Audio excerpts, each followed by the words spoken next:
What if the most significant battleground between the US and China is not military, but technological? Today, we're diving into the struggle for supremacy in the microchip industry. Microchips, the tiny engines that drive our technology, are increasingly becoming a crucial factor in determining economic and military might. The ability to design and produce these advanced chips has turned into a high-stakes game of chess, pushing the boundaries of innovation and national security. In this grand game, we have three key players: the United States, a historically dominant force in the world of tech; China, a rising star with ambitions to match; and in the middle, a Chinese startup led by a seasoned Silicon Valley veteran, aiming to democratize the tools of chip design. This is more than a story about technology. It's a story about power, control, and national security. As we see, this isn't just about technology. It's about power, control, and national security. At the heart of this struggle lies a coveted software tool, OPC, crucial to the design of advanced microchips. OPC, or optical proximity correction, is a specialized software used in the intricate design process of microchips. It's a tool that's largely available from just a handful of Western companies. And it's this very tool that's become a bone of contention in the ongoing technological tussle between the United States and China. The OPC tool plays a pivotal role in the chip design process.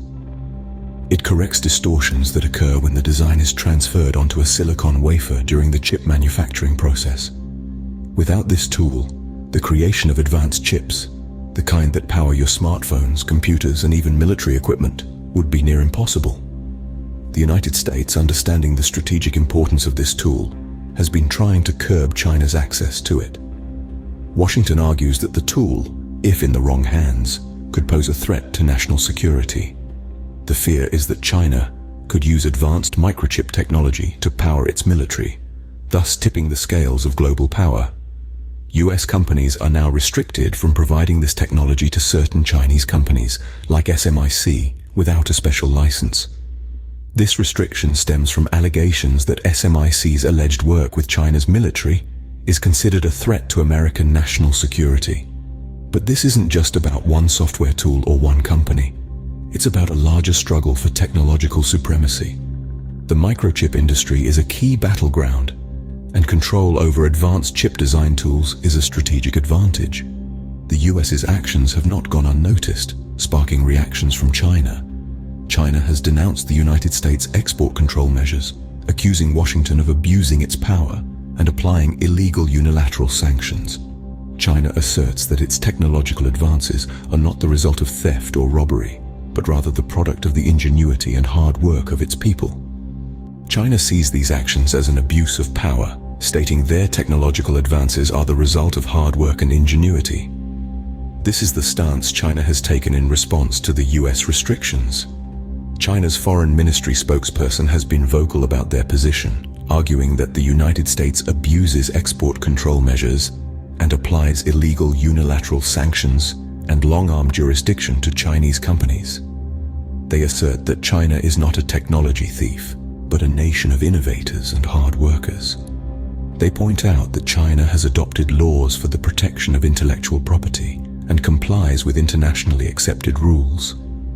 In their view, the technological advances being made in China are not the result of theft or robbery, but are the fruits of Chinese people's ingenuity and hard work. China is not just on the defensive, though. The country is also strategizing, developing plans to become more technologically independent. Last year, in response to the new restrictions from Washington, Beijing announced that the government would invest a staggering $143 billion to spur China's domestic chip sector. This hefty investment shows China's commitment to advancing their own chip technology, reducing reliance on Western companies.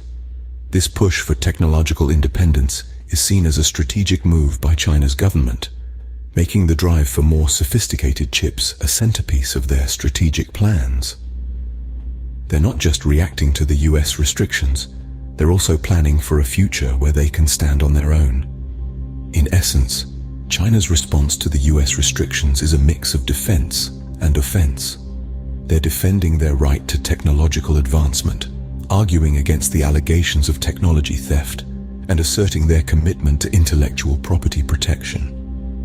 At the same time, they're also strategizing, investing heavily in their domestic chip sector to become more technologically independent.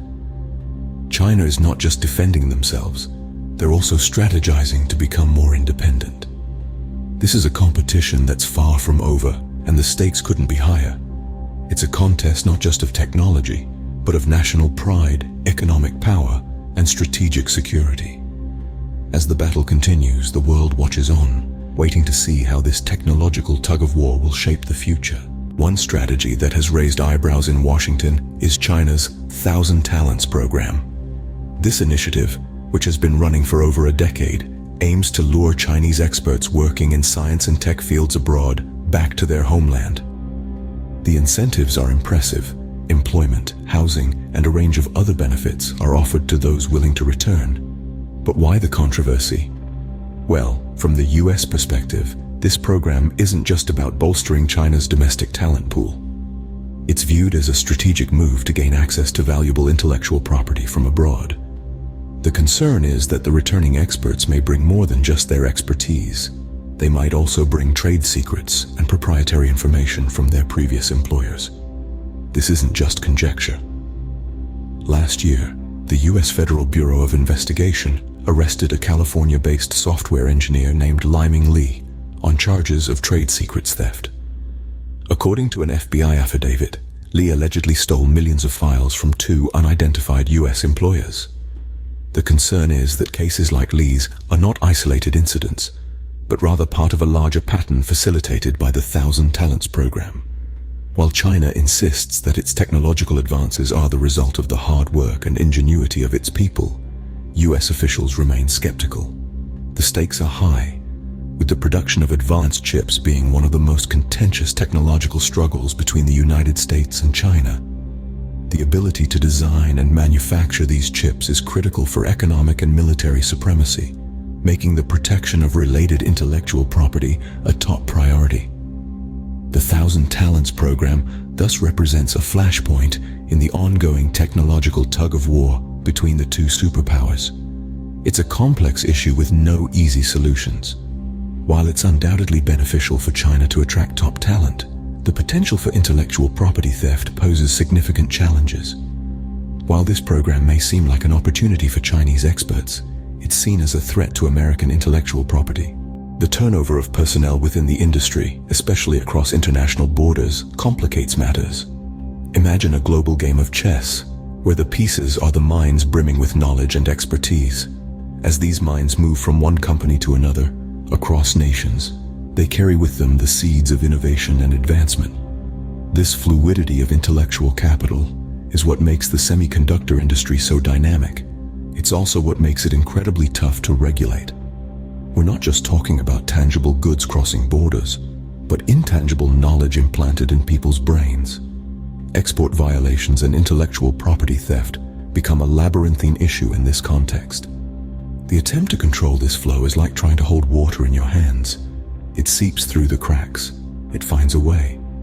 What's more, the lines between collaboration and violation, between sharing and stealing, can often blur in the face of technological advancement. Clearly, in the race for technological supremacy, the stakes are high and the battlefield complex. In this complex struggle for technological supremacy, what are the key takeaways? As we've explored, microchips are the new battlefield in the ongoing tug-of-war between the United States and China. These chips, the lifeblood of modern technology, have become a focal point of contention, as they're vital not only for economic growth, but also for military advances. The US is trying to maintain its edge by limiting China's access to key microchip design tools, like the coveted OPC software. This software, predominantly available from a small number of Western companies, is pivotal to the creation of advanced chips. The US government's concern revolves around SMIC, a Chinese company which it accuses of working with China's military, posing a potential threat to American national security. However, China's reaction to these restrictions has been robust and strategic. Accusing the US of abusing export control measures, China emphasizes that its technological progress is a fruit of its people's ingenuity and hard work, not theft or robbery. In response to Washington's new restrictions, Beijing has pledged to invest $143 billion to stimulate its domestic chip sector.